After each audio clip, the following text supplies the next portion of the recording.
ओम कृष्णाय वासुदेवाय हरे परमात्मने प्रणतः क्लेशनाशाय गोविंदाय नमो नमः।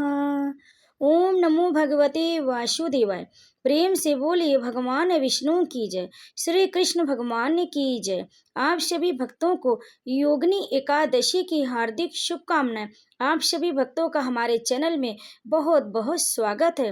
भक्तों, आज आप इस वीडियो में सुनेंगे योगिनी एकादशी की व्रत कथा, एकादशी माता की कथा और भगवान विष्णु की आरती। तो भक्तों, वीडियो में अंत तक बने रहें और योगिनी एकादशी की कथा का श्रवण करें। भगवान श्री कृष्ण कहते हैं, जो भी भक्त इस कथा का श्रवण करता है उसे 88,000 ब्राह्मणों को दान देने के बराबर पुण्य फल की प्राप्ति होती है और उसके समस्त पाप नष्ट हो जाते हैं और वह इस लोक में समस्त सुख भोग कर अंत में वैकुंठ लोक में जाता, यानी कि उसे मोक्ष की प्राप्ति होती है, उसे परम धाम में स्थान प्राप्त होता है।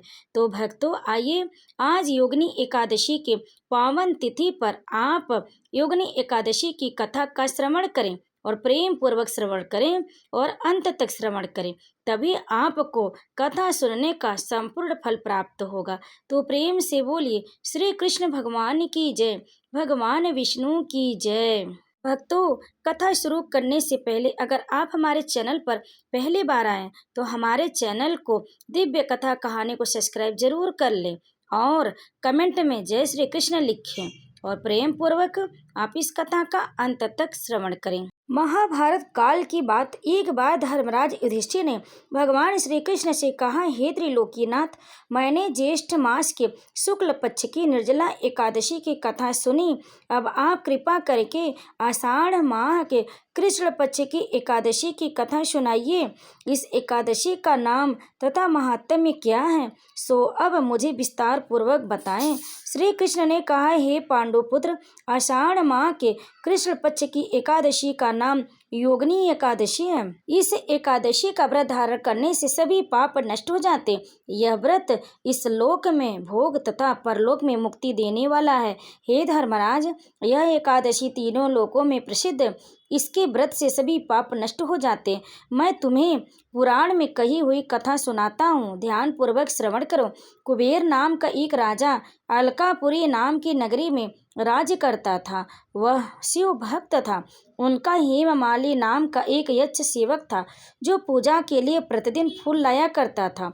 हेममाली की बिलासाक्षी नाम की एक अति सुंदर स्त्री थी।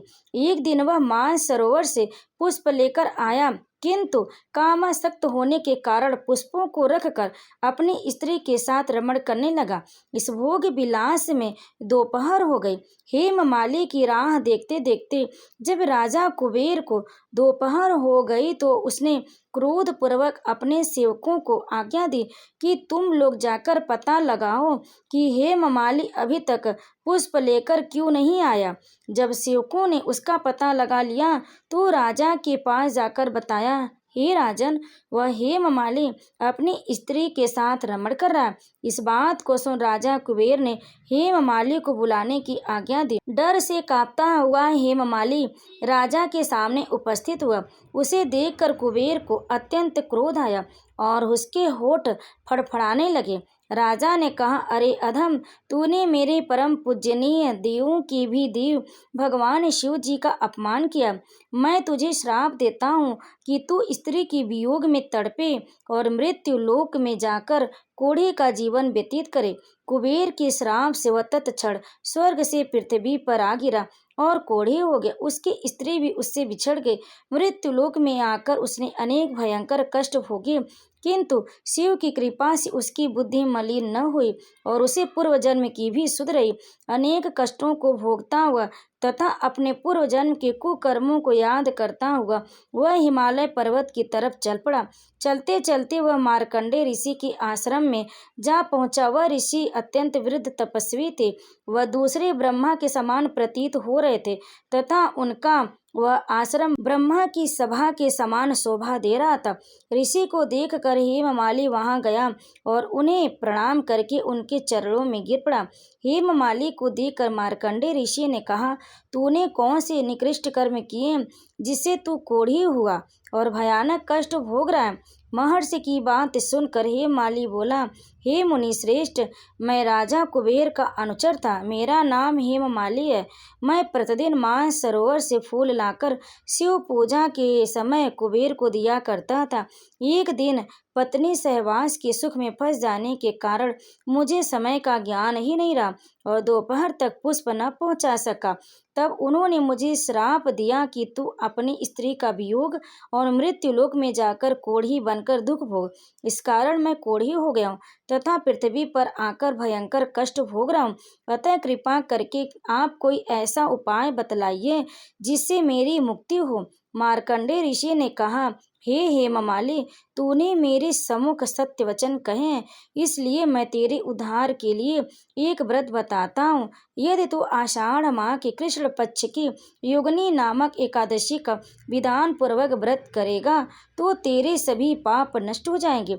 महर्षि के वचन सुन हेममाली अति प्रसन्न हुआ और उनके वचनों के अनुसार योगिनी एकादशी का विधान पूर्वक व्रत करने लगा। इस व्रत के प्रभाव से अपने पुराने स्वरूप में आ गया और अपनी स्त्री के साथ सुख पूर्वक रहने लगा। भगवान श्री कृष्ण ने कहा, हे राजन, इस योगिनी एकादशी की कथा का फल 88,000 ब्राह्मणों को भोजन कराने और दान कराने के बराबर है। इसके व्रत से सभी पाप नष्ट हो जाते हैं और अंत में मोक्ष प्राप्त करके प्राणी स्वर्ग का अधिकारी होता। तो प्रेम से बोलिए, भगवान श्री कृष्ण की जय, विष्णु भगवान की जय। भक्तों, आप आइए सुनते एकादशी माता की कथा। युधिष्ठिर ने पूछा कि हे भगवान, पुण्यमयी एकादशी तिथि कैसे उत्पन्न हुई और इस संसार में क्यों पवित्र मानी गई है? कृपया कृष्ण पक्ष की एकादशी के बारे में हमें बताएं। श्री भगवान बोले, प्राचीन समय की बात है। सत्ययुग में मुर नामक दानव रहता था। वह बड़ा ही अद्भुत, अत्यंत रौद्र था। उसने इंद्र को भी जीत लिया था। संपूर्ण देवता उससे परास्त होकर स्वर्ग से निकाले जा चुके थे और शंकित तथा भयभीत होकर पृथ्वी पर विचरा करते थे। एक दिन सब देवता महादेव जी के पास गए। बोले, हे कैलाशपति, मुर दैत्य से भयभीत होकर सब देवता मृत्यु लोक में फिर रहे हैं। तब भगवान शिव ने कहा, हे देवताओं, तीनों लोकों के स्वामी, भक्तों के दुखों का नाश करने वाले भगवान विष्णु की शरण में जाओ। भगवान श्री कृष्ण कहते हैं, युधिष्ठिर, महादेव जी की बात सुनकर परम बुद्धिमान देवराज इंद्र संपूर्ण देवताओं के साथ वहां गए। भगवान श्री हरि क्षीर सागर के जल में सो रहे थे। इंद्र ने हाथ जोड़कर स्तुति आरंभ की। इंद्र बोले, देवता और दानव दोनों ही आपकी वंदना करते हैं। हे पुंडरीकाक्ष, संपूर्ण देवता मुर नामक दानव से भयभीत होकर आपकी शरण में आए हैं। इंद्र की बात सुनकर भगवान विष्णु बोले, देवराज, जिसने सब देवताओं को जीत लिया है उसका नाम क्या है? उसमें कितना बल है और किसके आश्रय में है तथा उसका स्थान कहाँ, यह सब मुझसे कहो। ये सुनकर इंद्र बोले, हे देवेश्वर, पूर्व काल में ब्रह्मा जी के वंश में ताल जड़ु नामक एक महान असुर उत्पन्न हुआ था जो बहुत भयंकर था। उसका पुत्र मुर दानव के नाम से विख्यात हुआ। चंद्रावती नाम से प्रसिद्ध एक नगरी है, उसी में स्थान बनाकर वह निवास करता है। इसकी वजह से सभी देवता स्वर्गलोक से बाहर आ गए। इंद्र ने बताया कि उसने किसी और इंद्र को स्वर्ग के सिंहासन पर बैठाया है। अग्नि, चंद्रमा, सूर्य, वायु तथा वरुण भी उसने दूसरे ही बनाए। देवताओं को तो उसने हर जगह से वर्जित कर दिया। इंद्र का कथन सुनकर भगवान जनार्दन को बड़ा क्रोध आया। वह वचन सुनकर भगवान ने कहा, हे देवताओं, मैं शीघ्र ही उसका संहार करूंगा। तुम चंद्रावती नगरी जाओ। श्री विष्णु ने अपने दिव्य बाणों से सामने आए दानवों को मारना शुरू किया। श्री विष्णु ने दैत्य सेना पर चक्र का प्रहार किया। उससे छिन्न भिन्न होकर सैकड़ों योद्धा काल के मुख में चले गए। केवल मुर बचा रहा और वह भगवान के साथ युद्ध करता रहा। भगवान जो भी तीक्ष्ण बाण चलाते वह उसके लिए पुष्प सिद्ध होता। उसका शरीर छिन्न भिन्न हो गया, लेकिन वह लगातार युद्ध करता रहा। दोनों के बीच मल्ल युद्ध भी हुआ। 10,000 वर्ष तक उनका युद्ध चलता रहा, लेकिन मुर नहीं हारा। थक कर भगवान वज्र का आश्रम चले गए। वहाँ हेमवती नामक सुंदर गुफा थी। उसमें विश्राम करने के लिए इसलिए भगवान उसके अंदर प्रवेश कर गए। यह गुफा 12 योजन लंबी थी और उसका एक ही द्वार था। विष्णु भगवान वहां योग निद्रा की गोद में सो गए। उस गुफा में एक ही दरवाजा था। दानव मुर भगवान को मार डालना चाहता था, इसलिए उसने भी उसी गुफा में प्रवेश किया। वहां भगवान को सोते देख उसे बड़ा हर्ष हुआ। उसने भगवान को मारना चाहा, लेकिन तभी भगवान के शरीर से कांतिमय रूप वाली देवी प्रकट हुई, जो दिव्य अस्त्रों से युक्त थी। देवी ने राक्षस मुर को ललकारा, युद्ध किया और उसे तत्काल मौत के घाट उतार दिया। जब श्री हरि योग निद्रा की गोद से उठे तो सब बातों को जानकर बहुत प्रसन्न हुए और उस देवी से कहा कि आपका जन्म एकादशी के दिन हुआ।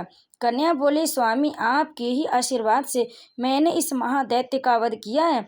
श्री भगवान ने कहा, हे कल्याणी, तुम्हारे इस कर्म से तीनों लोकों के मुनि और देवता आनंदित हुए हैं।